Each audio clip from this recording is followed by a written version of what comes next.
sekali, itu indah. Benar memang.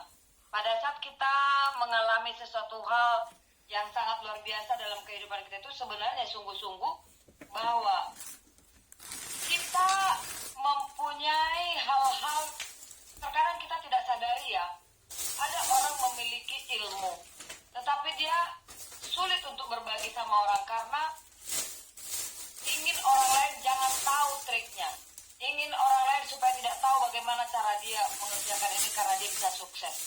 Tetapi itulah luar biasanya di AFC ini, bahwa kita itu adalah meniru. Ini bisnis meniru.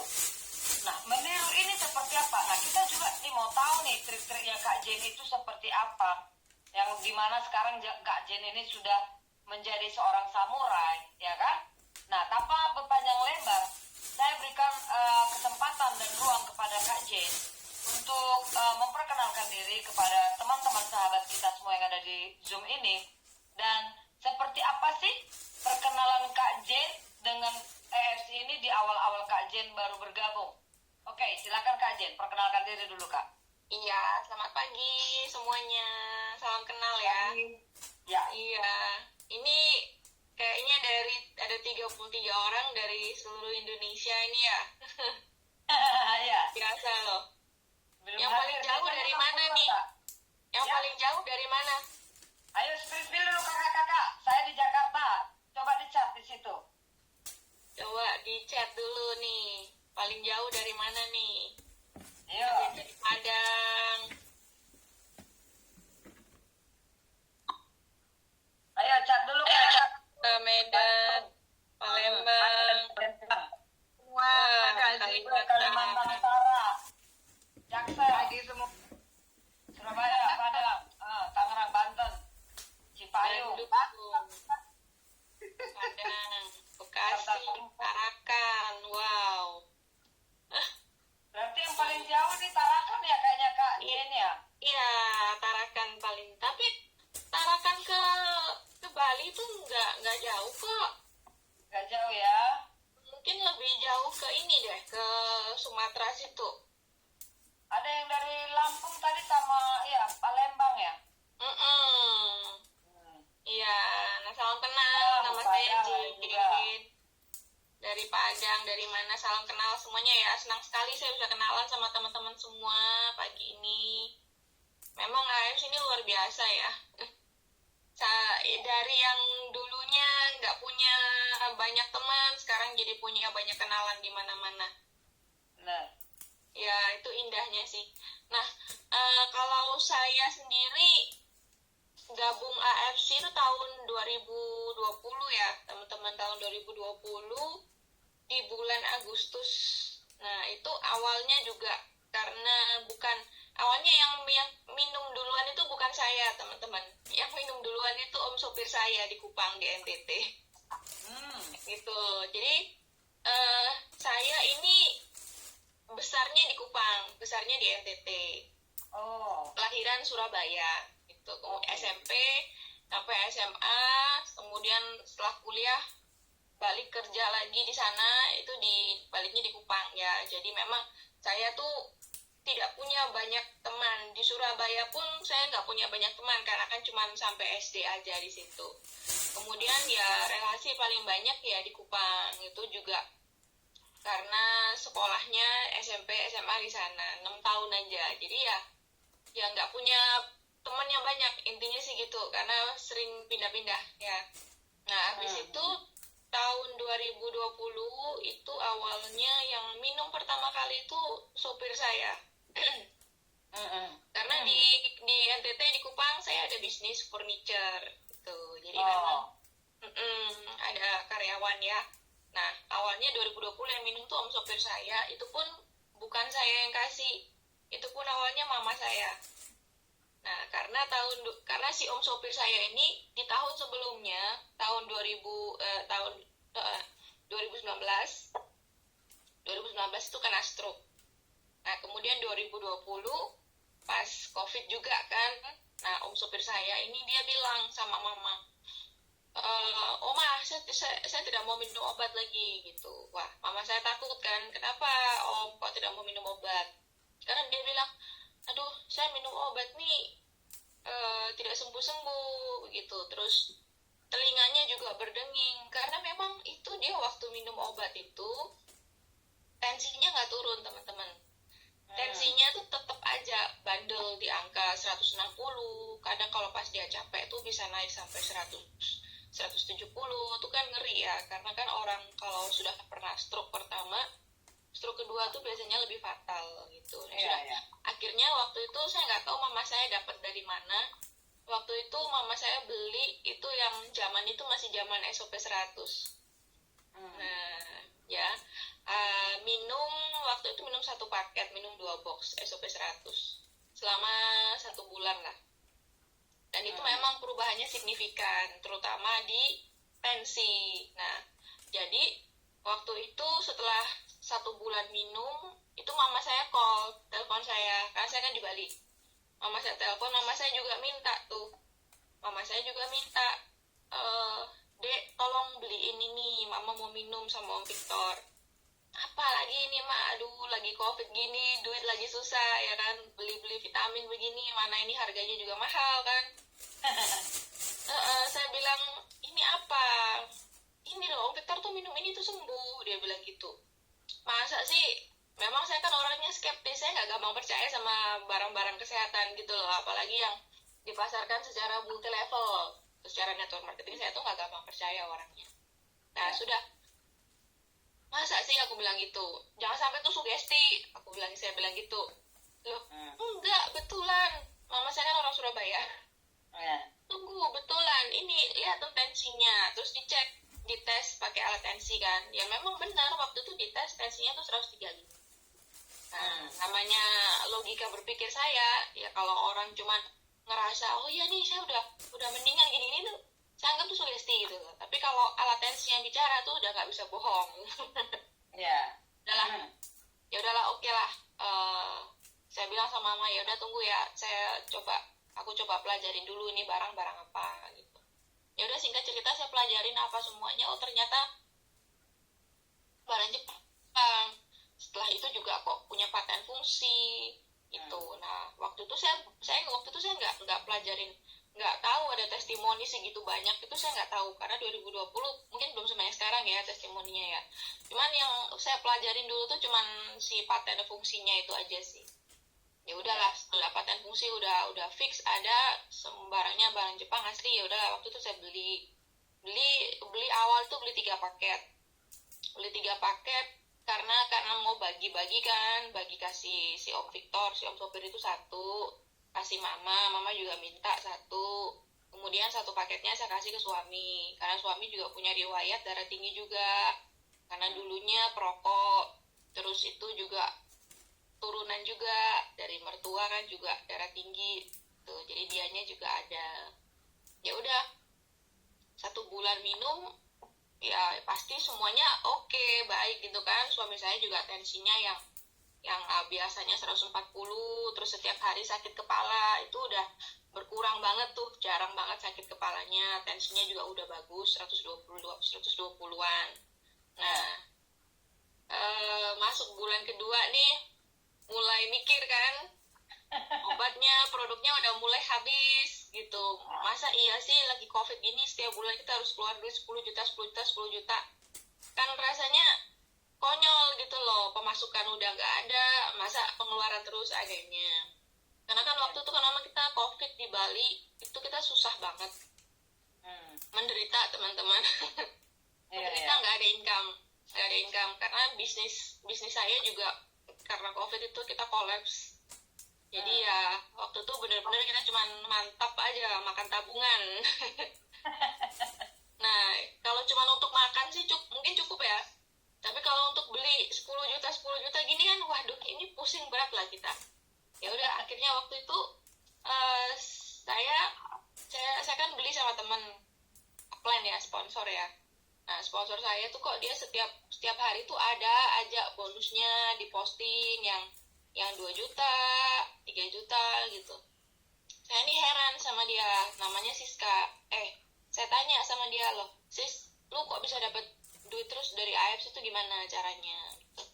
Nah, itu baru dia bilang, itu baru dia ajarin saya, Cece tuh kalau mau ini jalanin bisnisnya, coba promosiin gini gini gini gini gini gitu.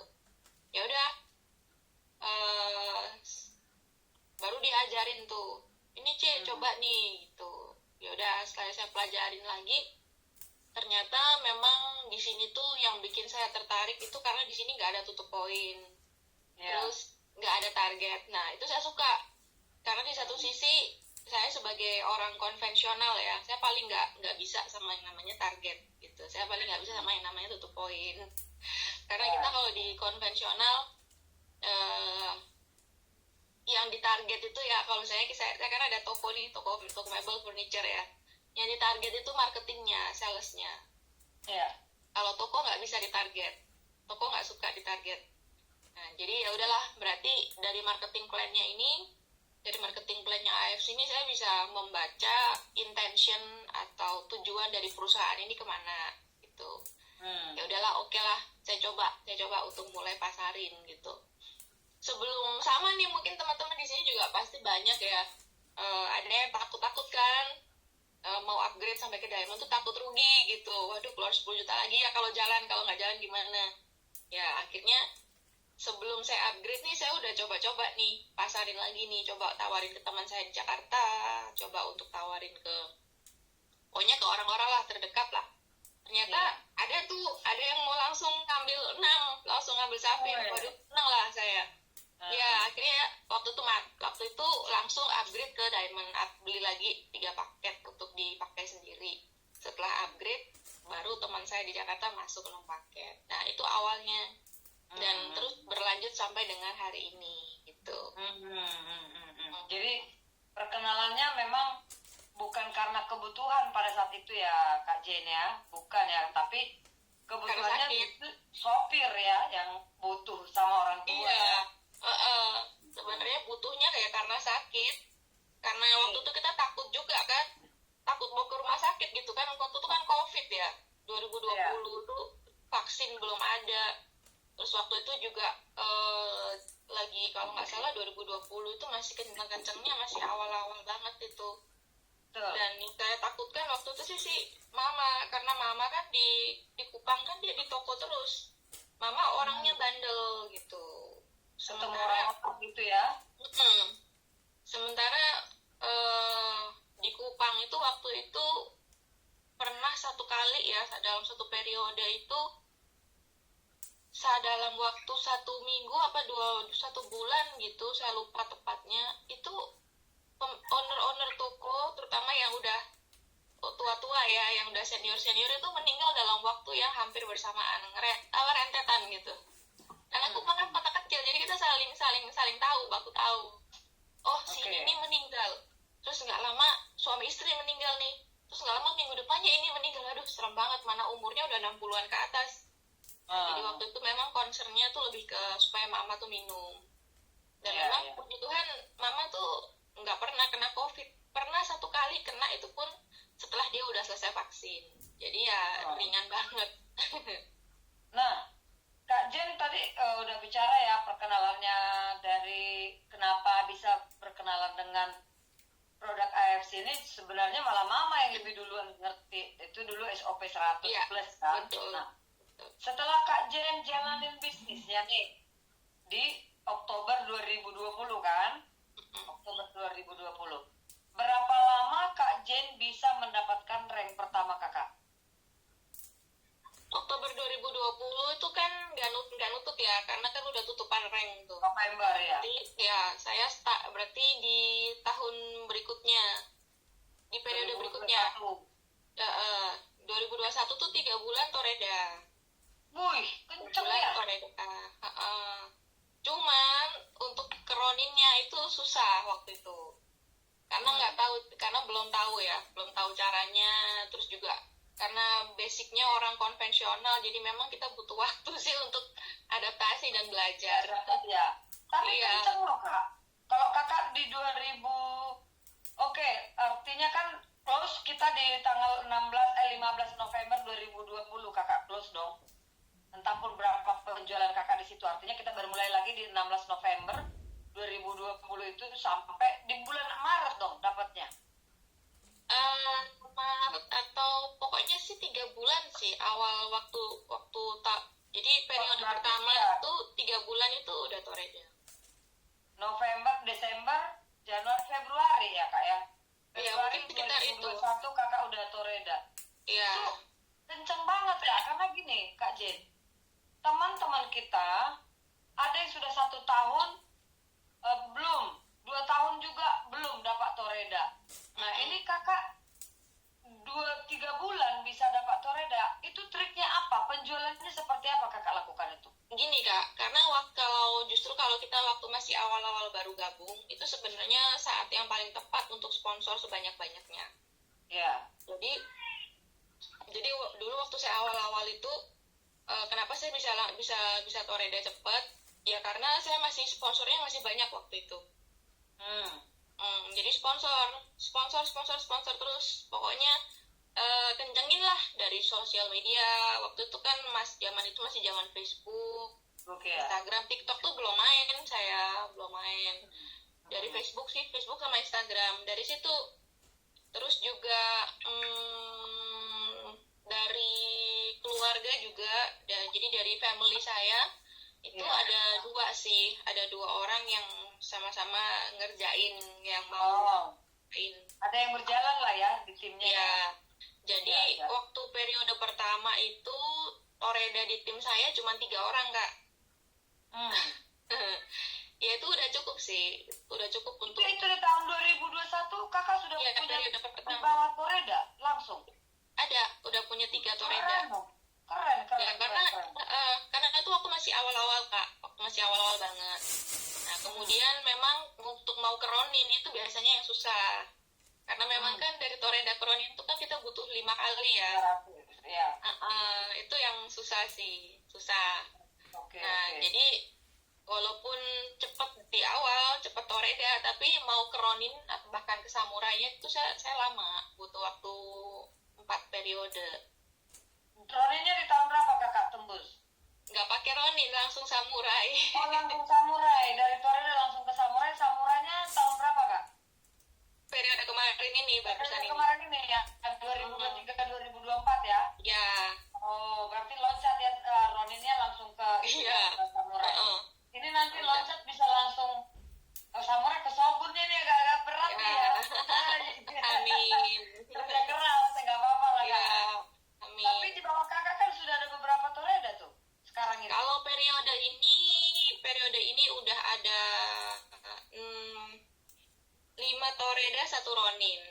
Wow. 5 Toreda, 1 Ronin ya. Kalau untuk Samurai udah dapat 5 Toreda itu udah aman sih sebenarnya. Apalagi kalau mereka Toreda kakak ini jalan ya kan. Kalau mereka jalan ini kan percepatannya nanti kan tambah-tambah Toreda, berapa Toreda? 5 Toreda Samurai. Kalau Samurai itu kalau Shogun itu 3 Samurai kiri, 3 Samurai berapa Samurai? 5 Samurai ya? 6 Samurai. Sekarang masih Ronin ya, grade yang tertingginya ya kak? Berarti kakak dari 2020 sampai di sekarang itu artinya kakak bisa tembus Samurai di tahun keempat ya? Di tahun keempat. Ini teman-teman ini kan salah satu cerita dari Kak Jen. Memang di awal Kak Jen ini bagus banget ya, pencapaiannya itu 3 bulan langsung dia bisa masuk di Toreda. Tapi teman-teman ini penyemangat aja buat kita karena mungkin banyak juga teman-teman di sini yang 1 tahun 2 tahun yang masih belum dapat pencapaian rank ataupun mungkin belum pencapaian trip. Tidak masalah ya, sepanjang kita masih tetap berusaha dan bekerja itu pasti ada jalannya. Kemudian Kak Jen, coba Kak Jen kasih ke kita pengalamannya kak, di saat kakak meniti karir atau jenjang bisnis kita di AFC ini, Toreda sampai di sekarang Samurai. Kan pasti kakak juga banyak mengalami yang jaringannya rontok atau ada masa-masa kakak drop seperti itu gitu. Gimana kakak menghadapinya? Ada, jaringan rontok tuh di tahun kedua. Di tahun kedua itu saya lupa ya gara-gara apa. Pokoknya di tahun kedua itu deh rontok. Ya mungkin karena memang kita belum menemukan orang yang tepat aja. Jadi ya memang kalau di bisnis jaringan ini kan aset kita itu kan manusianya, orangnya. Jadi ya memang kita harus, kalau mau kuat, fondasi harus kuat, ya memang orangnya harus banyak dulu gitu. Nah itu yang dulu saya tuh tidak mengerti gitu loh. Dulu tuh awal-awal itu ngerasa oh udah punya Toreda nih, oh udah bangga gitu. Padahal sebenarnya itu bukanlah akhir, tapi itu sebenarnya adalah awal tuh. Jadi memang kalau untuk bisa sustain di bisnis jaringan, ya kuncinya sih di orang. Tapi balik lagi, bisnis apa sih yang nggak cari orang? Semua bisnis ya cari orang gitu kan. Kecuali kita dukun ya. Even dukun pun langganannya ya manusia kan gitu. Disumur dulu biar orang. Semua bisnis pasti cari orang, pasti butuh manusia. Tapi ingat, kita tuh di Indonesia ini kita beruntung sekali, karena kita di Indonesia manusianya banyak, 200 juta. Dari 200 juta yang mampu, yang masuk di segmennya AFC itu anggap aja lah, let's say ya, kalau untuk sekarang sih mungkin 40% ya, mampu ya, 40% dari 200 juta itu udah 120 juta orang. Itu termasuk jumlah yang sangat besar banget gitu. Jadi ya kita dari 120 juta kita tinggal hitung aja kita butuh berapa ribu sih untuk bisa mengantarkan kita untuk jadi samurai. Nah itu yang harus kita cari gitu. Nah carinya kan juga bukan kita sendiri yang cari. Kalau kita udah punya teman yang memang kira-kira cocok ya, istilahnya bisa komit sama kita, nah itu yang kita bantu tuh. Tim ya maksudnya ya Kak Jen ya, tim ya. Betul Ya. Dan sebenarnya tim juga kita nggak bisa, tim itu juga orang yang mana gini loh Kak, dari 4 tahun ini saya belajar bahwa kita tuh nggak bisa berharap hanya pada 1-2 orang ya jadi bagaimanapun ya kita memang harus tetap bisa bergerak sendiri juga. Sebagai tim player harus bisa, tapi sebagai individu juga harus bisa. Gitu. Kakak pernah nggak ngalamin perasaan sebelum capai samurai seperti ini? Kan ada 4 tahun nih kakak istilahnya merintis bergulat dengan segala macam dinamika di kondisi kakak itu kan. Kakak pernah nggak di fase yang benar-benar kakak ngerasa ngedrop, pengen hampir putus asa atau bagaimana? Pernah nggak kakak alamin? Pernah, Teman-teman kita tuh tahu. Pasti pernah Kak. Di tahun kedua itu, di saat semuanya rontok itu. Di saat rontok tahun kedua. Kayaknya di tahun kedua tuh rontok massal deh. Oh. Apalagi Covid ya, masih tahun Covid itu ya. Iya. Tahun kedua tuh kayaknya bukan cuman satu, rontok rame-rame itu tahun kedua itu. Periode 2021-22. Ya, nah jadi waktu itu terjadi karena gini, saya ini betul-betul menggantungkan hidup hanya dari AFC gitu. Karena itu tadi awal-awal kan memang di Bali kan kita udah nggak punya income, bisnis saya kolaps kan. Nah jadi memang betul-betul kita tuh hidup itu hanya dari AFC aja. Nah di saat ini kolaps ya jelas kita tuh udah pusing lah, maksudnya kita harus mikirin cara lain gitu. Tapi balik lagi, memang bener Kak, kita itu di dunia bisnis ya, kalau kita orangnya nanggung-nanggung, itu kita paling susah. Nanggung-nanggung dalam hal apa? Capital terutama. Kalau kita nggak punya modal kita nanggung, itu kita susah Kak. Mau ngapain, mau bergerak itu susah. Nah itu yang saya alami, makanya saya selalu bilang sama teman-teman, kalau mau cari side income, mau cari penghasilan tambahan itu jangan di saat kita lagi susah, jangan di saat kita lagi kepepet. Itu setengah mati banget kayak seperti yang saya alami. Karena ya dulunya kan cuman bergantung pada satu sumber penghasilan aja kan, kemudian penghasilan utamanya jatuh, baru kita mulai merintis di AFC ini. Yang mana kita di AFC juga kita orang baru, kita nggak ngerti jaringan, nggak ngerti networking tuh kayak mana caranya. Jadinya struggling bener-bener gitu. Makanya saya selalu bilang, kalau memang teman-teman melihat bahwa AFC ini sesuatu yang ada duitnya, jangan nunggu kepepet baru mulai dikerjakan. Nggak gampang, nggak ada membangun bisnis tuh nggak ada yang gampang. Jangankan bisnis jaringan, bisnis konvensional pun nggak ada yang gampang.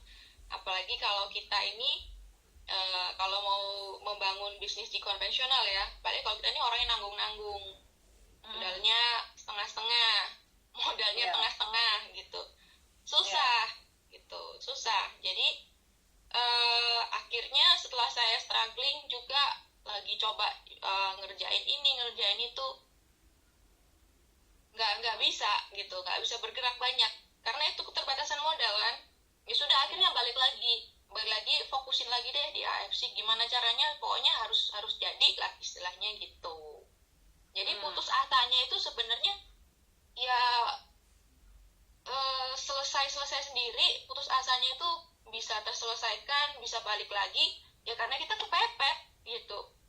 Jadi perasaan putus asa, perasaan sedih, aduh gimana ya ini kayak gini-gini nih, ya akhirnya terselesaikannya lagi ya karena keputusasaan itu. Keputusasaan membuat orang jadi penuh kekuatan jalannya lagi. Ya, jadi sebenarnya balik ke respon kita masing-masing sih Kak. Respon hati kita masing-masing tuh gimana sebenarnya. Dan saya juga mikir gitu loh, mau hari gini kita mau cari duit paling enak, paling gampang itu ya sebenarnya ya di AFC gitu. Karena apa, kita udah nggak perlu keluar modal capital tuh, kita udah nggak perlu keluar lagi gitu loh. Yang perlu kita keluarkan tuh apa ya, cuman effort ya, otak ini benar-benar diperes aja gimana caranya dan gerak aja gitu. Satu yang saya dapat dari Kak Jen pagi ini sebelum kita nanti lanjut Kak, kalau mau ngerjakan bisnis itu jangan nanggung-nanggung, ya kan? Nah, benar banget memang. Jadi kita sadar diri lah ya, sadar diri, termasuk diri saya sendiri. Kan saya masih bekerja. Jadi istilahnya saya ini bisnis yang saya kerjakan ini adalah side jobnya saya untuk penghasilan. Tapi kan saya sudah mengarah sekarang kepada ini menjadi satu pekerjaan utama saya. Dan mudah-mudahan saya di Desember ini nanti saya sudah bisa lepas dari pekerjaan saya. Yang saya kutip di sini pertama adalah jalanin bisnis jangan pada saat kita kondisi sulit. Itu satu. Ya, jalanin bisnis jangan pada saat kondisi kita sangat sulit. Sulit itu contohnya tadi dibilang Kak Jen, udah nggak punya duit, udah nggak punya modal, terpuruk. Itu baru kita memulai bisnis. Artinya memang tadi itu ada memang juga oleh karena keterpurukan itu menjadi daya dorong yang kuat membuat kita bekerja keras, ya kan? Nah, teman-teman di sini mungkin kita masih banyak yang nanggung nih teman-teman. Termasuk saya adalah orang yang masih nanggung karena saya masih berlabuh di dua kaki. Ya, contoh pun kalau kita mau bawa kendaraan, bagaimana saya mau mengendarai dua setir? Kan nggak mungkin dua-duanya bisa berjalan dengan baik, yang ada saya yang hancur, yang jadi korban. Nah, harus saya pilih di mana kendaraan ini yang bisa membawa saya aman sampai ke tujuan. Ya Kak Jen ya. Jadi teman-teman, itu Kak Jen sudah melalui di sini, jangan nanggung-nanggung. Nah, lihat itu teman-teman, kamu postingan di Facebook nanggung-nanggung nggak? Main di TikTok nanggung-nanggung nggak? Di Instagram nanggung-nanggung nggak? Atau kita prospecting offline nanggung-nanggung nggak? Tapi kalau memang waktu kita terbatas, di sisa waktu kita itu kita lakukan effort yang lebih. Nah, itu yang sedang saya jalankan sekarang Kak Jen. Di saat saya punya waktu work from home seperti sekarang ini, saya live di TikTok, saya telepon teman-teman. Walaupun masih belum membuahkan hasil banyak gitu ya, tapi kan upaya daya juangnya. Benar ya Kak Jen ya, daya juangnya. Coba Kak Jen lagi lanjutin Kak, daya juang yang Kakak lakukan sampai bisa di Samurai ini Kak. Gini Kak, sebenarnya itu ya balik lagi ya, karena memang saya nggak punya pilihan gitu, sudah nggak punya pilihan lagi gitu. Jadi itu yang membuat saya ya ini harus jadi, di sini harus jadi, sudah nggak ada pilihan lain lagi gitu loh. Kalau seandainya dulu saya punya seandainya bisnis saya masih jalan, konvensional saya masih jalan, ya mungkin AFC ini bisa jadi yang nomor 2 gitu loh. Tapi makanya masing-masing orang itu punya komitmennya sendiri-sendiri terhadap pekerjaannya. Jadi memang betul-betul harus ada why-nya, itu harus kuat dulu gitu. Why-nya kita tuh harus kuat. Kenapa sih gitu? Kenapa kita harus jadi di sini? Iya. Itu sebenarnya yang bikin saya tuh ya masih ada sampai sekarang tuh ya karena itu, Kak. Karena itu balik lagi satu, saya untuk sekarang saya tidak melihat ada cara lain bagi saya untuk bisa survive selain dengan AFC. Itu aja sih, satu itu aja gitu. Nah, tapi kalau teman-teman masih punya sumber penghasilan lain, ya cobalah gitu loh. Karena tumbuhkan why-nya kita itu harus ada sendiri. Misalnya tuh mungkin seperti yang kita tahu ya, pensiun, setelah masa pensiun itu kayak gimana rasanya, itu kita bisa juga jadi daya dorong kita gitu loh, Kak.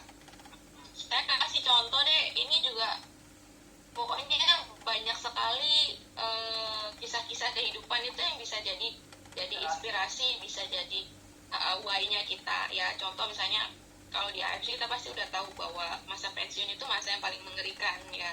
Jangan sampai lah itu terjadi. Nah, itu juga bisa loh teman-teman, karena ini kisah nyata sendiri terjadi pada tante saya ya.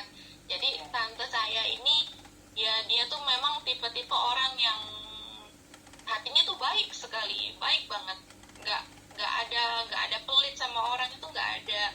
Dia seorang janda, teman ya, dia janda. Tapi di saat dia, jadi suaminya udah nggak ada, pergi meninggalkan dia bersama anak-anak gitu. Jadi tante saya ini single parent, dia besarkan anak-anaknya sampai udah menikah, punya cucu apa segala macam. Kemudian anaknya juga bermasalah juga keluarganya. Jadi cucu-cucunya ikut sama tante saya ini, gitu, ikut sama tante saya. Nah, kemudian tante saya ini terpaksa masih harus bekerja sampai dia usia 60 something. Nah, teman-teman, mungkin kita melihat orang usia 60-an itu masih bisa bekerja, oke lah, masih bisa, tapi secara fisik pasti udah nggak kuat. Kemudian yang kedua, kognitifnya teman-teman. Kognitif kita di saat kita sudah usia 60-an itu udah beda banget sama saat kita masih usia 30-40. Nah, singkat cerita, tante saya di usianya yang udah ke 60-an ini udah beda sama tante saya di saat dia masih usia 40-50 ya. Jadi dia itu nggak tahu gimana akhirnya punya hutang banyak. Punya hutang banyak. Dan kalau saya lihat, saya pelajarin ini memang bukan karena dia menghambur-hamburkan uangnya, bukan karena dia salah pakai uang. Saya nggak tahu kesalahannya di mana. Yang jelas bukan karena dia hambur-hamburin uang. Ya mungkin karena dia, namanya orang tua, kita tuh nggak bisa ngomong ya secara psikologisnya gimana, saya nggak tahu. Yang pasti dia nggak hambur-hamburin uang gitu loh, karena memang ya dia nggak beli apa-apa. Cuma heran aja buat biaya ngurus cucu-cucunya. Ya bisa jadi, nggak tahu gimana. Yang pasti cucunya juga udah gede-gede semua, udah selesai kuliah semua, udah mulai kerja juga. Nggak tahu ini duitnya kemana. Akhirnya terjebak hutang itu banyak sekali teman-teman ya, sampai ratusan juta. Nah, itu juga udah bingung juga mau menyelesaikan gimana, karena ini udah nggak mampu teman-teman ya, ini udah nggak mampu. Jadi perlu diingat, di saat kita sudah umur 60-an something, itu bukan cuma fisik doang yang nggak kuat, ini juga udah nggak mampu teman-teman. Jadi benar-benar harus siap dari sekarang.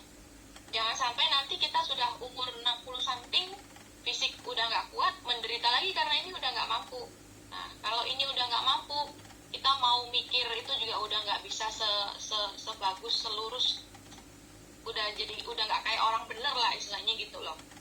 Nah, kalau udah kayak gitu, anak juga di mana? Anak juga kemungkinan udah pasti sulit lah untuk menerima kondisi kita. Udah nggak happy lah teman-teman ya, udah nggak happy. Itu saya lihat sendiri dengan mata kepala saya sendiri. Jadi kehidupan tante saya, dari yang walaupun dia tuh dulunya tuh banyak sekali bantu orang, banyak sekali sosial sama orang ya, tapi ternyata di saat dia jatuh seperti ini, nggak ada orang yang melihat. Ngomongin ya. Iya, nggak, maksudnya tidak diingat gitu loh, kebaikan beliau di masa lalu itu tidak diingat oleh orang-orang yang dulu pernah menolong. Nah, karena apa? Karena duitnya nggak ada, udah nggak ada duit. Benar. Jadi Nah, itu menderita sekali loh teman-teman ya. Saya bayangkan saya kalau jadi beliau itu gimana. Udah nggak ada yang nganggep gitu, karena duit udah nggak ada. Jadi mungkin itu bisa jadi apa ya, bisa jadi pemicu ya teman-teman ya, untuk kita tuh mau membuka diri, mau lebih push ourselves untuk cobalah difokusin di mana yang kita bisa kerjain, di mana mau di pekerjaan utama, mau di AFC. Intinya masa tua itu masa yang mengerikan, kecuali kita udah prepare dari sekarang.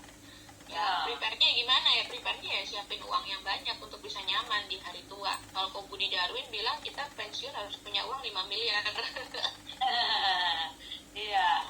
Jadi benar banget ya Kak Jen, memang orang-orang tua kita, jangankan Kak Jen yang seperti itu tidak punya penghasilan.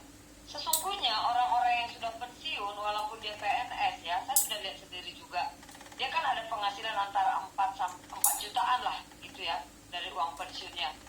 Tapi karena kesibukan dari anak-anaknya dan segala macam, ini si orang tua yang sudah tinggal sendirian karena memang suaminya sudah meninggal, dia itu merasa sangat kesepian loh. Saya melihat gitu ya Kak ya, anak-anaknya ini makan dan segala macam, ibunya ikut, tapi nggak semua anak-anaknya ini bisa memperhatikan ibunya ini lagi diajak makan apa. Cuek aja, mereka makan dirinya sendiri gitu ya. Ibunya makan, memang makan, tapi saya memperhatikan cinta dan kasih sayang itu sekarang ini sudah banyak yang luntur. Padahal ibunya masih bisa membiayai hidupnya sendiri dari gaji pensiunnya. Nah, teman-teman, bagaimana kita yang swasta ini, jelas deh keuangan kita itu pasti Senin Kemis. Artinya apa?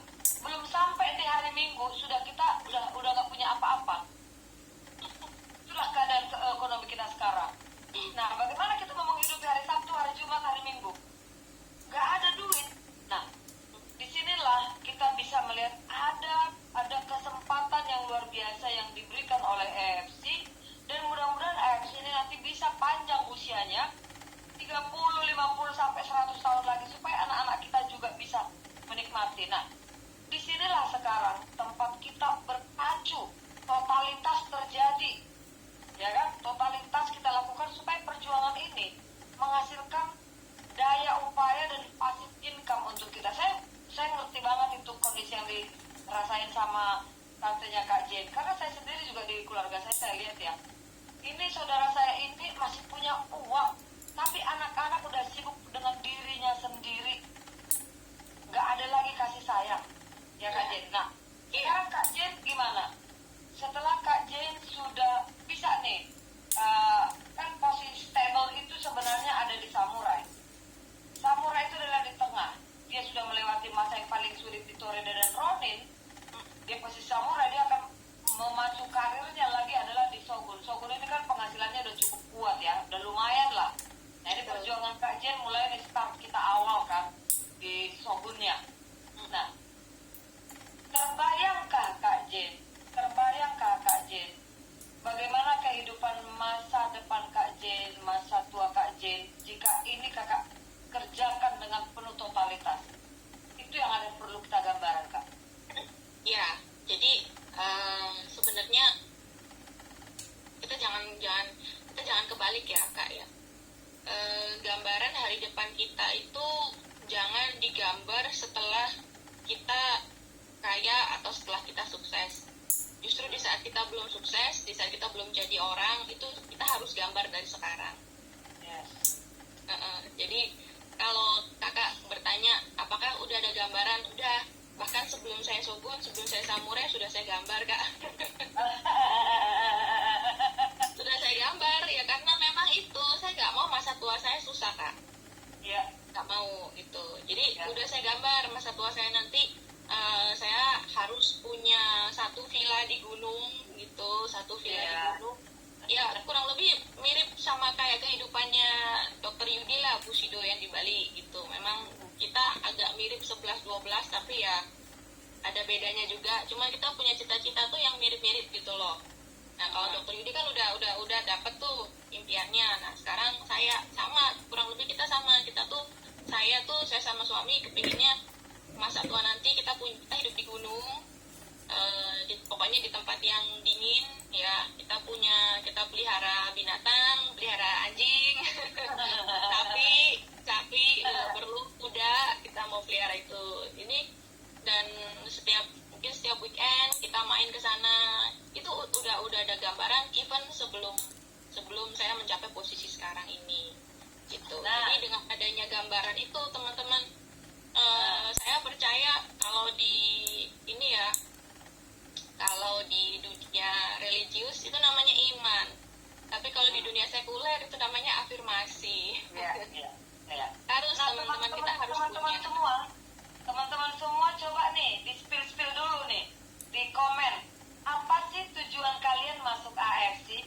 Apa dreamnya kalian? Kalau Kak Jane tadi bilang dia dan suami pengen ada rumah atau tempat idaman mereka di masa tua di daerah pegunungan.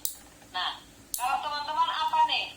Mau punya apa? Mau punya Ferrari 5? Mau punya rumah yang bagaimana? Coba deh spill. Itu kan afirmasi untuk diri sendiri. Coba di spill. Ya, kasih tahu aku pengen ini. Nah, oke, Kak Jen. Jadi udah ada gambaran lah ya. Udah ada gambaran bagaimana nanti masa tua Kak Jen itu bersama suami, hidup tenang di daerah pegunungan. Kan?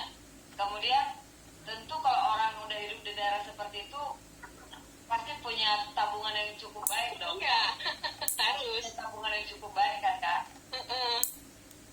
Iya, karena itu udah pengangguran kalau udah kayak gitu. Pengangguran tapi miliarder ya kan? Iya, harus. Nah, jadi Kak Jen sekarang udah nggak ada lagi itunya Kak, usaha furniturnya. Udah enggak Ya? Udah enggak. Iya, banyak Udah collab, Kak. Udah collab. Iya. Udah bulan sekarang total untuk AFC ya Kak? Iya. Sekarang memang ya sudah dari 2020 kemarin itu kehidupan kita ya dibiayai oleh AFC. Oh, karena suami juga ikut ya? Iya, kita berdua mengerjakan. Yang Ronin itu suami saya, Ronin. Oh, oke. Ya, Jadi suami sekarang Ronin, Kak Jen, Samurai ya? Jadi kalau tadi bahas impian, tadi saya baca ada yang kepingin hidup tenang di hari tua. Bang Kebut. Kak Elis bocor, Kak Elis. Iya, Kak Elis bocor, benar. Oh iya, sorry. Bocor halus. Kalau tadi saya baca ada yang chatnya kepingin hari tenang di hari tua. Iya memang semua kepinginnya gitu Kak. Cuma kita kalau mau membuat suatu afirmasi itu harus lebih spesifik. Ya, ada ini hari tuanya mau beresin utang-utang. Jadi kalau utang-utang itu diberesin pada saat kita berproses itu sekalian diberesin. Nah, di masa tua itu udah nggak ada lagi utang tuh. Itu afirmasi. Jadi pada saat kita proses berjalan itu, wah kalau boleh dicicil-cicil dari bonus-bonus yang kita dapat. Banyak ini ya teman-teman yang mempunyai harapan yang cukup bagus ya di masa tua mereka pengen hidup bahagia, punya rumah sendiri, income yang terus berjalan.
event-event yang juga sudah ada, cukup bagus sih ya untuk kita.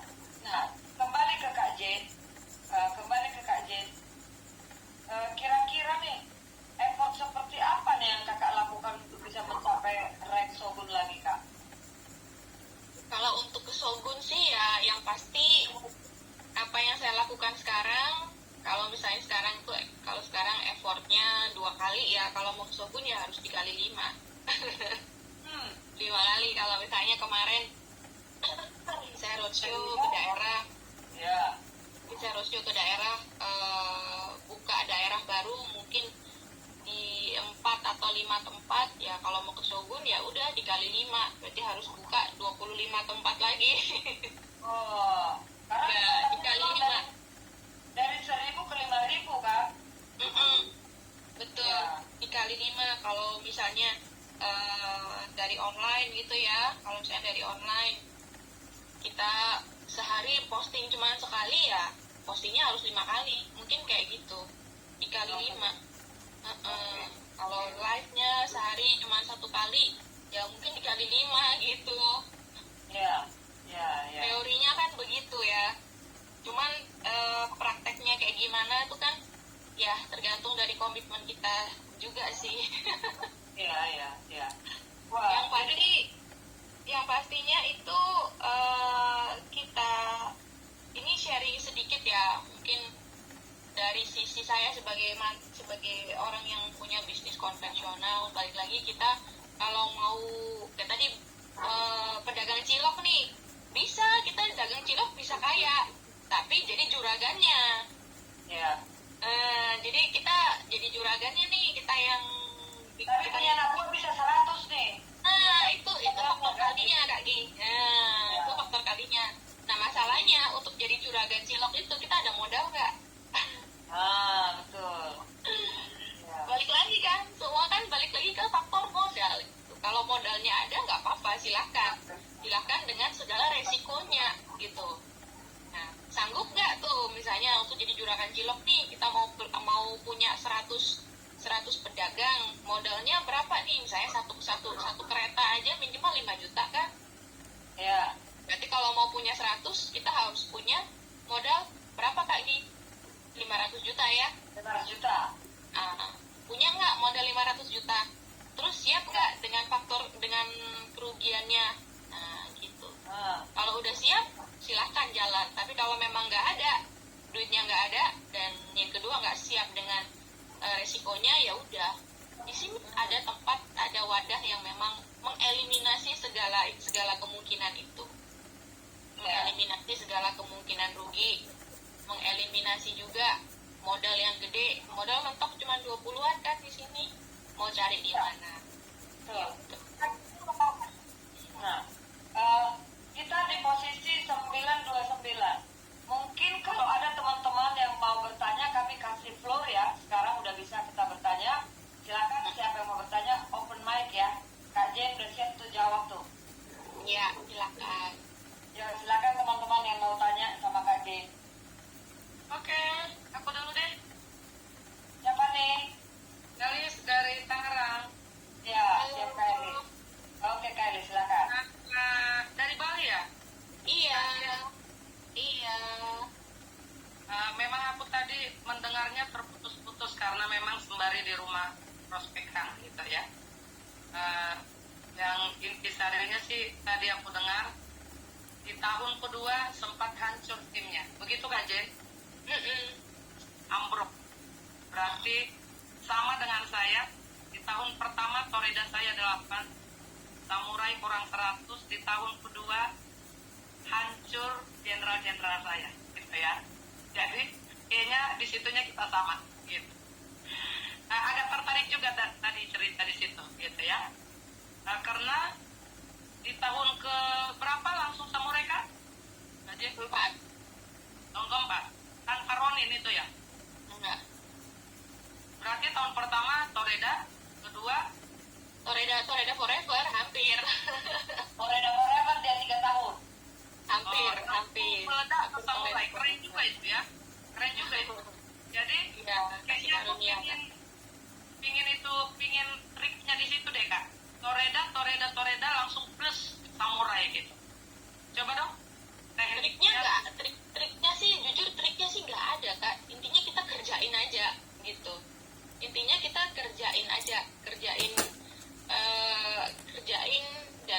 Kalau sekarang sih, ya itu tadi kalau saya ngerjainnya ya baik di online juga di offline gitu. Kalau misalnya nih teman-teman Ibu Elis, saya nggak tahu Ibu Elis sekarang ngerjainnya online apa offline atau keduanya mungkin.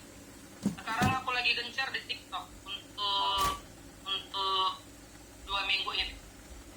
Gencar. Ya kalau memang sementara ini Kak Elis lagi fokusin di TikTok, ya nggak apa-apa, udah di TikTok aja gitu. Kemudian ya memang sesekali ya kita harus offline juga, terutama nanti kalau misalnya Kak Elis sudah ketemu jenderal-jenderal yang baru ya, orang-orang yang memang bisa kita pegang, ya mau nggak mau itu tetap harus offline juga Kak gitu.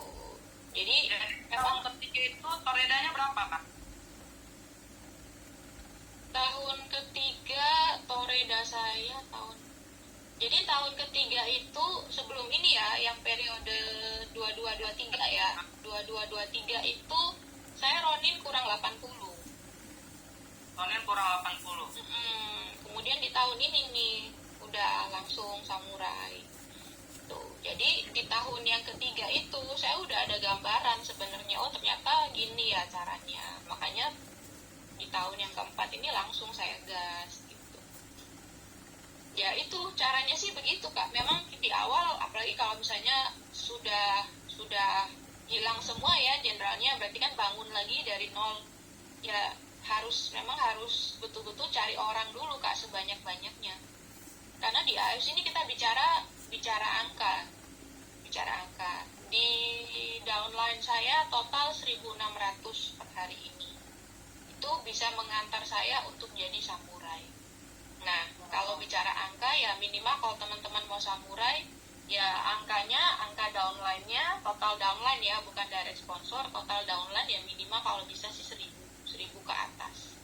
Nah, untuk bisa dapat 1.000 ke atas nih dari mana? Ya tentu bukan hanya dari kita aja. Kalau dari kita aja yang cari pasti berat. Nah, ya dari orang-orang di bawah kita. Nah, makanya sebelum kita mikir untuk membina jaringan dan lain segala macam, ya memang harus sponsor dulu, kuatin. Karena dari sponsor itu nanti akan lahir orang-orang yang bisa gandeng tangan sama kita untuk sama-sama meraih impian di sini. Gitu. Ya. Memang harus seperti itu caranya. Itu juga saya ingat banget tuh dulu pas saya lupa tahun berapa tuh Pak Niko sendiri kan juga ngomong, masih toreda jangan harap-harap mau bina tim, apa yang mau dibina gitu. Banyakin dulu sponsornya harus kuat. Kalau sponsor udah kuat, lu mau membina silahkan. Kalau masih bingung caranya membina, lempar ke upline yang di atas gitu. Ya. Ini adalah pertanyaannya dari Ruditan. Total apa? Kajen mau tanya total timnya berapa? Total downline per hari ini 1.600. Dari Jawa kali ya? 1.600 itu. Nah itu sih Kak Elis. Jadi ya kalau memang sekarang lagi membangun dari awal, istilahnya dari nol lagi ya itu harus cari sponsor lagi sebanyak-banyaknya. Nah Iya, mungkin saya sih lagi melakukan itu juga Kak Jen ya, karena di tahun saya masuk pertama itu calon toreda saya ada kemarin 10, yang jebol 4, yang jebol 8 gitu ya. Jadi jalur kanan memang saya sudah samurai sekarang juga, tapi kiri belum gitu. Karena kenapa? Tadi yang jenderal-jenderal saya itu ada kebetulan 4 orang yang bermasalah gitu ya. Memang saat ini yang saya lakukan pun seperti Pak Niko juga kalau sharing, jalur kiri ini diperbanyak sekarang melalui TikTok. Saya coba mulai melalui TikTok gitu ya. Offline, online tetaplah selalu jalankan, karena untuk bisa membina yang di bawah yang menurut saya bisa saya kembangkan, pastinya memang lebih oke di offline ya. Kalau online ini kita mencari sponsor sebanyak-banyaknya, mengembangkan tetap memang kita harus di offline. ya Sekarang sih kemarin yang di sosmednya yang paling aktif apa Kak Jen? TikTok, Facebook sama TikTok sih. Oh gitu ya, Facebook sama. Kalau saya Facebook akhir-akhir ini nggak tahu, kayaknya penonton agak menciut, jadi saya lebih gas memang di TikTok. Kalau live di Facebook memang susah Iya, live, tapi Facebook itu oke-nya kalau setelah kita live itu kan dia tersimpan di situ, jadi orang-orang masih bisa nonton. oh itu ya, itu juga keiniannya ya, kelebihannya ya. Itulah. Memang saya Facebook akhir-akhir ini jarang karena ngelihat memang penonton dikit, udahlah ngegas aja. Kebetulan karena handphone hilang, lagi saya kemarin roadshow 2 bulan di Medan, Uber Samurai gitu. Tetapi Tuhan memberikan bonus yang seperti ini, tidak apa-apa, saya tetap terima. Biasa saya memang live TikTok dan Facebook. Karena handphone saya hilang, jadi sekarang saya fokus ke TikTok. Ya puji Tuhan sih ya, untuk itu saya tertinggi kemarin 10K, bisa tembus 10K. Tapi kayak kata Pak Budi kemarin, Lilis, kita lihat dulu 2 minggu sampai sebulan ini. Di situ mungkin mulai, puji Tuhan saya udah ada closing ya dari TikTok gitu. Tapi dengan angka, tadi saya lagi live, orang langsung telepon menanyakan katup jantungnya bocor gitu tadi. Jadi memang perlu banyak proses lah, saya juga tahu. Untuk online, offline aja kita butuh prosesnya kan ya. Saya aja yang 1 tahun bisa roadshow 5 kali ke Medan bolak-balik untuk mempersiapkan biar benar-benar kuat gitu ya. Kalau saya sih sampai saat ini 1.300 buat jaringan saya. Ya harusnya udah bisa samurai itu. Itu dia lagi menggodok lah Kak, karena dari kiri saya itu lagi dikasih bonus sama Tuhan kita. Lagi kejar-kejaran di kiri ini biar pejuang baru itu memang target itu. Pejuang baru kiri karena kanan sudah oke samurai kan. Itulah. Jadi ya seperti saya yang lagi berjuang untuk samurai. Kali kajian bisa kasih insight sama saya apa? Gitu loh kajian. Iya. Sebenarnya sih saya sejujur saya nggak punya tips and trick apapun ya, karena apa yang saya lakukan ini semua yang udah diajarin sama mentor-mentor kita. Mentor kita sama. Kalau nggak Paniko ya Pak Budi Darwin, udah sama, itu semua yang diajarin itu yang saya lakukan sih.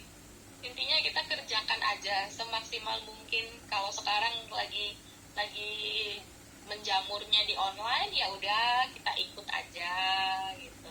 Offline ya untuk itu kita bina. Kalau udah ada yang bisa dibina ya kita bina. Kalau belum ada ya udah kita single player aja gitu. Jangan coba-coba jadi tim player kalau memang timnya belum ada, kita malah buang-buang waktu. Ya betul. Bahkan kalau cuma mau kejar samurai, kita single player aja bisa samurai kok. Banyak orang-orang yang nggak punya tim tapi bisa samurai. Karena kuat jualan. Ya. Jadi banyak jalan. Jadi kalau mau bicara tentang samurai sih sebenarnya ya ada beberapa cara yang bisa bikin kita samurai. Bisa dari menjadi tim player, bisa juga jadi single player. Banyak kok single player yang toredanya cuma 1 tapi bisa samurai, toredanya cuma 2 bisa samurai, banyak ya karena dia pemain single ya Jualannya banyak. betul. Nah itu kita tinggal mencontoh aja mana yang paling applicable, mana yang paling bisa diaplikasikan sesuai dengan kondisi kita. Kalau memang belum ada orang yang bisa kita pegang, ya udah jalan sendiri, cari sponsor sendiri untuk kita sebanyak-banyaknya gitu. Kita nggak bisa memaksakan tim kita untuk bergerak, nggak bisa. Terus diri mereka. Iya, justru kita harus kasih contoh ke mereka. Ini loh, saya bisa, saya nggak sama kalian pun saya bisa gitu loh. Nah itu jujur ya teman-teman, ada satu pride yang bisa kita pegang kalau kita tuh bisa kayak gitu loh. Nggak tanpa kalian pun saya bisa. Itu pun it's okay loh, it's okay, nggak apa-apa. Karena ada satu sisi kita memang harus ada egoisnya sedikit teman-teman. Betul Kak Jen. Nggak sama kalian pun saya bisa kok. Saya buktiin kalau nggak tanpa kalian pun saya bisa samurai. Sometimes itu juga bisa jadi pemicu dan pendorong kita. Nah kalau itu udah kita lakukan, kita benar-benar jadi, nanti mereka semua akan melek sendiri. Ya. Ada yang mau bertanya lagi teman-teman? Masih ada Kak Elis? Udah, thank you. Oke, Nanti ketemu ke Bali ya. Aku ada target ke Bali Kak Jen. Oke, bye-bye. Teman-teman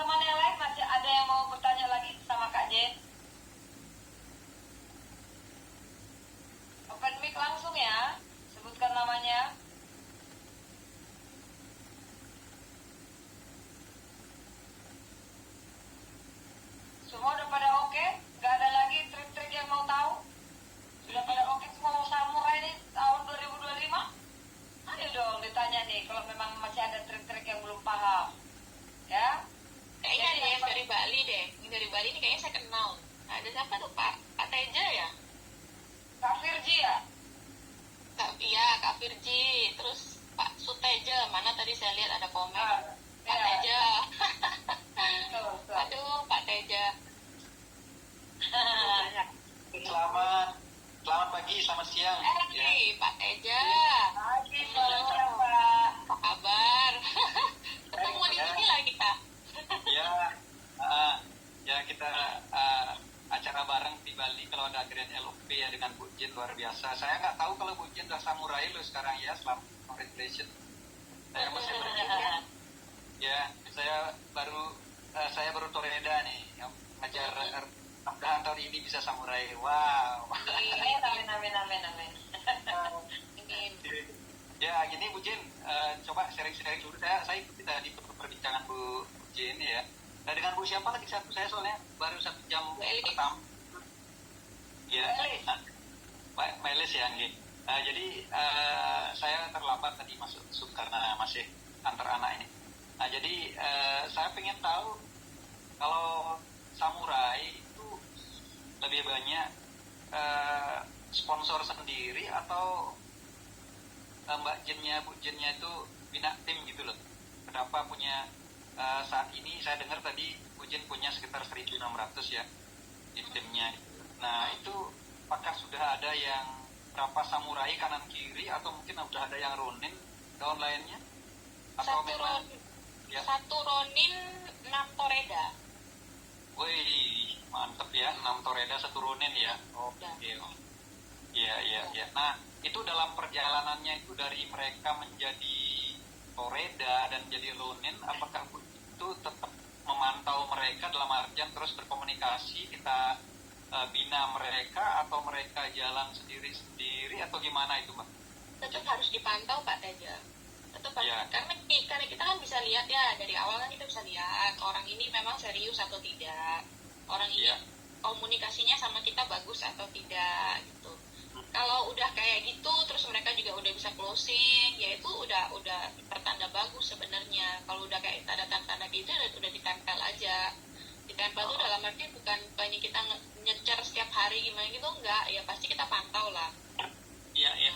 Pasti kita pantau. Terus juga kalau tadi Pak Teja nanya, saya samurainya sponsor ya sponsor, tetap sponsor harus kuat. Karena kita itu tadi saya bilang kita nggak bisa berharap sama orang, nggak bisa berharap sama tim gitu kan. Ya kalau mereka ada yang jadi ya udah syukur-syukur. Intinya kita tuh kalau mereka mau jalan ya kita bantu gitu loh. Tapi balik lagi memang kita nggak bisa berharap 100% sama orang lain. Kita sendiri juga harus kuat juga, posisi kita juga harus bagus juga, karena orang itu juga anak-anak di bawah anak-anak kita itu juga melihat actionnya si leadernya itu gimana, leadernya ini action apa enggak, apa jangan sampai leadernya ini melempem kan gitu. Kadang-kadang perbuatan itu lebih berbicara dibandingkan kata-kata. Makanya apapun itu kita memang tetap harus sponsor dulu, sponsor harus tetap jalan ya, sambil itulah achievement kita. Misalnya kita punya grup WhatsApp masing-masing kan, nah kegiatan kita lagi prospek atau apa tuh dokumentasiin, kirim ke mereka, kasih tunjuk itu bisa membangkitkan mereka juga. Oke. Maaf potong sedikit Mbak. Kalau yang timnya Bu Jen itu yang udah toreda dan ronin itu, apakah mereka itu dari pertama sebelum mereka toreda dan ronin itu, apakah mereka itu mulai dari manfaat produk atau mereka tertarik dengan bisnisnya?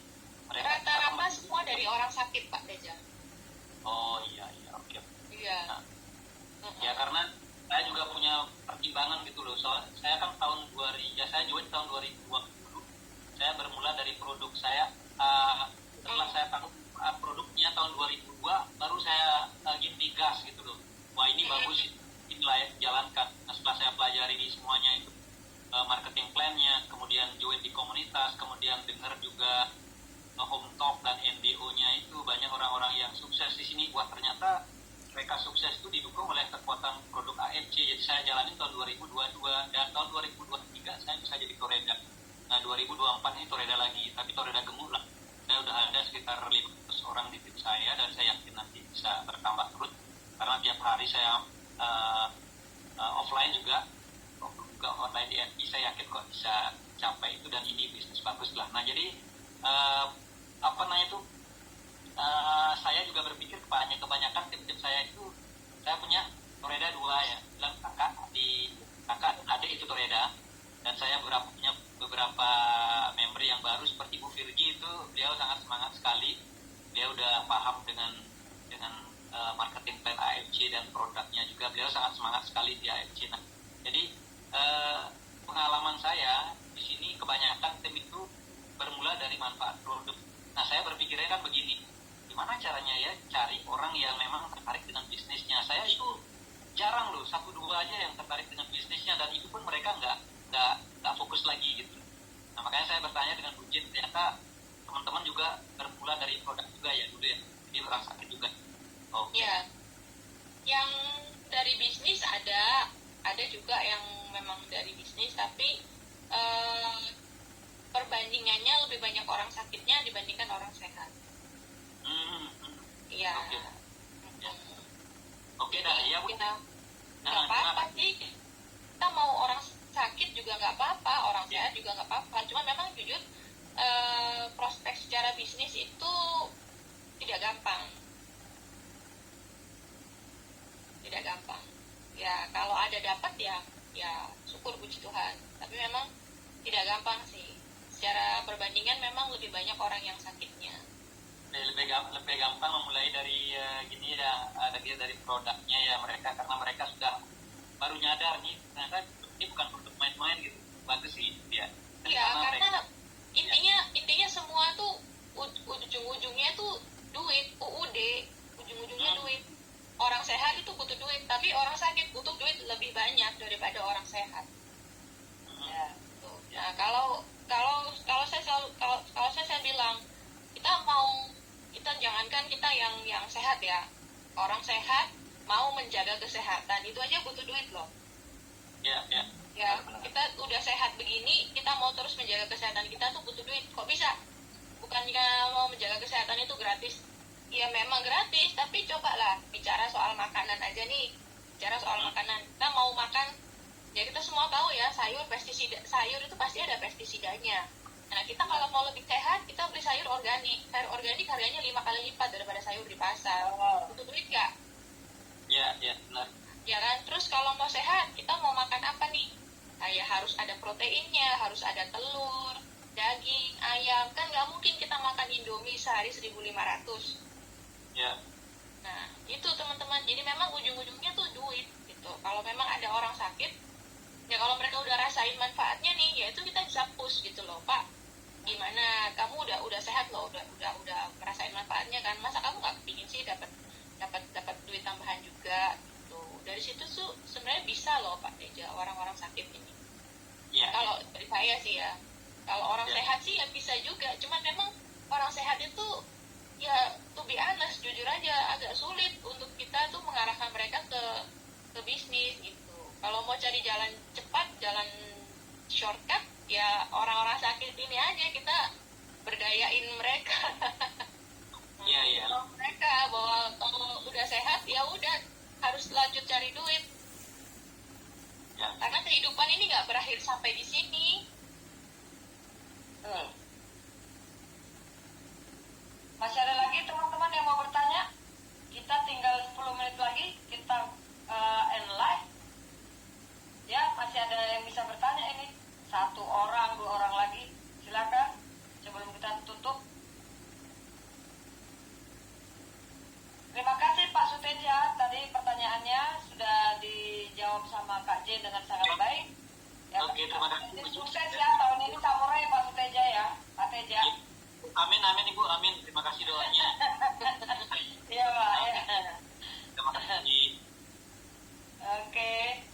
Masih ada lagi Kak Mary, ada yang mau bertanya Kak Mer? Ini dari Palembang dan tiba di Jakarta. Ada yang mau bertanya? Kak Mimi, siapa lagi nih? Kita ada di posisi 68 orang.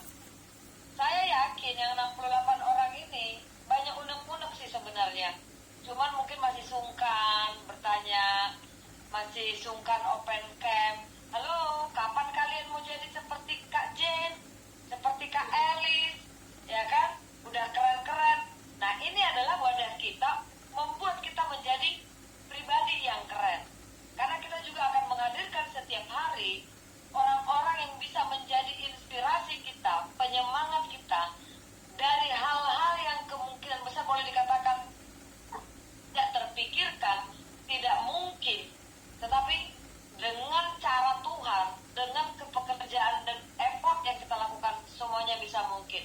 Kalau hari ini kita diberikan semangat yang luar biasa dan cara-cara menyikapi pada saat jaringan kita rontok, pada saat kita mengalami kesulitan dalam menjalankan usaha ini, Kak Jen sudah hadir memberikan kita tips-tips dan trik-trik bagaimana pada saat kita rontok, kita harus tetap berjalan walaupun kita harus single fighter, walaupun kita hanya sendirian, tetap harus move on, bekerja, bergerak, jangan sampai kita lemah. Karena seperti yang bilang Kak Jen tadi, nanti mereka downline lawan kita itu yang tadinya mereka semangat, tidak semangat, akan menjawab sendiri, terjawab sendiri dari apa yang kita perbuat, apa yang kita hasilkan.